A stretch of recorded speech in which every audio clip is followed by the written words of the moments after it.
স্ত্রী একদিন বলেছিল, জীবনে যাই হয়ে যাক না কেন, কখনো তোমার হাত ছেড়ে চলে যাব না। কিন্তু সুখের খোঁজে ভালোবেসে বিয়ে করা স্ত্রীও সুজনকে ছেড়ে চলে গিয়েছে। এটাই সুজন মজুমদারের জীবনের বাস্তবতা। প্রায় ৩০ বছর আগে বাবা মারা যান। সংসার চালাতে কাজে নামেন। ভালোবেসে বিয়ে করেন বলাখাল রামপুরের মেয়ে মুক্তা রানী সাহাকে। কিন্তু ভাগ্য, ২০২০ সালে ডিশ লাইনের কাজ করতে গিয়ে দ্বিতীয় তলা থেকে অসাবধানতাবশত পড়ে যান। আর এই দুর্ঘটনাতেই এলোমেলো হয়ে যায় সুজনের জীবন। দুর্ঘটনায় সুজনের পা ও কোমর অনেকটা অবশ হয়ে যায়। আর এ সময় অন্য পুরুষের হাত ধরে একমাত্র ছেলেকে নিয়ে চলে যান স্ত্রী। এমনকি ঘরে থাকা সব মালামালও নিয়ে যান। চাঁদপুর পৌরসভার ১ নম্বর ওয়ার্ডের পুরান বাজারের রয়েজ রোডে ছোট্ট একটি টিনশেড দোকান। সেখানে বসেই শুকনো খাবার আর চা বিক্রি করেন সুজন। দোকানের মধ্যে কালো কাপড় দিয়ে ঢেকে একটি বিছানাও সাজানো রয়েছে। সেখানে একাই থাকেন সুজন মজুমদার, মৃত সুখরঞ্জন মজুমদার ও রেবা মজুমদারের ৪ ছেলে ও ১ মেয়ের মধ্যে সবার ছোট। এই ৪ ভাই ও ১ বোনের মধ্যে ২ ভাই আগেই মারা গেছে।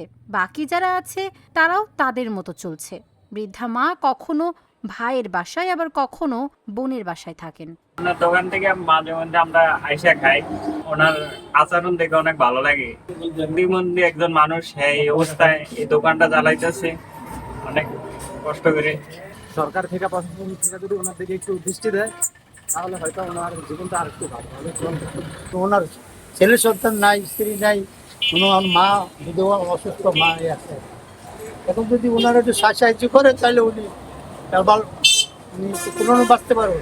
উনি এই দোকানটা ঘুরে থাকে, ওনার দেখার মতো কোনো লোক নাই, খুব অসহায়, এবং উনি কারোর কাছে হাত পাতে না। এবং এই দুটো সিগারেট বেচা চলে দেনা ফানা গাইডে। এখন যদি আমাদের এমপি সাহেব ওনাকে কিছু সহযোগিতা করে, এটা আপনারা আল্লাহর কাছে কামনা করুন। এই আমাদের আশা।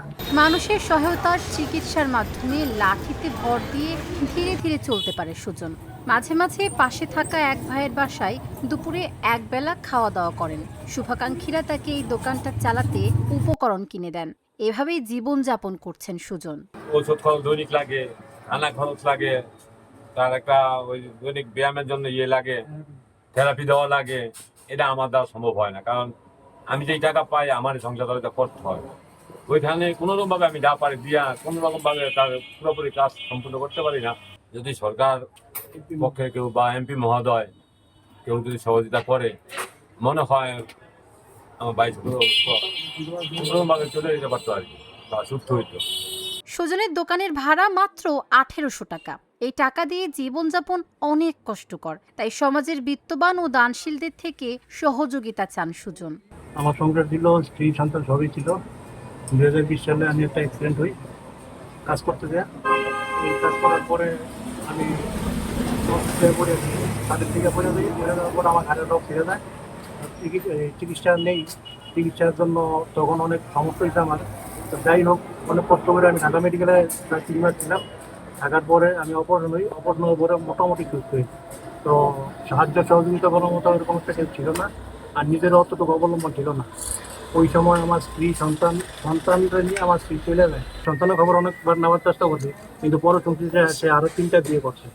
আমার যাই কিছু আসছিল, মানে বাকি অংশ যতটুকু ছিল আমার, ওইগুলো নিয়ে চলে গেছে রেলে নিয়ে। তখন আমি অবশিষ্ট আমার কাছে হাত শূন্য থাকে, আমার হাত খালি থাকে।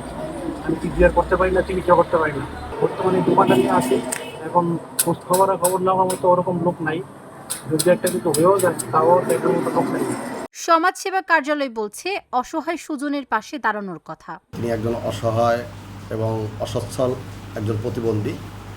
তিনি আপনাদের স্থানীয় মানুষের সহযোগিতায় যে ছোট দোকানটা দিয়েছেন, ওই দোকানেই তার বসবাস দেখলাম। খুবই একটা বেদনাদায়ক। আমরা সমাজসেবা অধিদপ্তরের পক্ষ থেকে তাকে একটা সুবর্ণ নাগরিক কার্ড, যেটা প্রতিবন্ধী কার্ড হিসাবে সকলে চিনে, এই সুবর্ণ নাগরিক কার্ড তাকে দিব।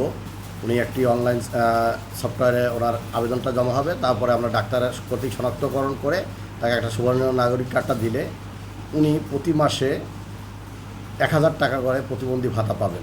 এবং এটা আমরা আশা করছি এই সামনের জুলাই 26-27 অর্থবছর থেকেই ওনাকে দিতে পারবো। সমাজের বিত্তবানরা যদি আর্থিক সহায়তা করে তাহলে হয়তো ঘুরে দাঁড়াতে পারবে Sujon. Dhaka journal news desk.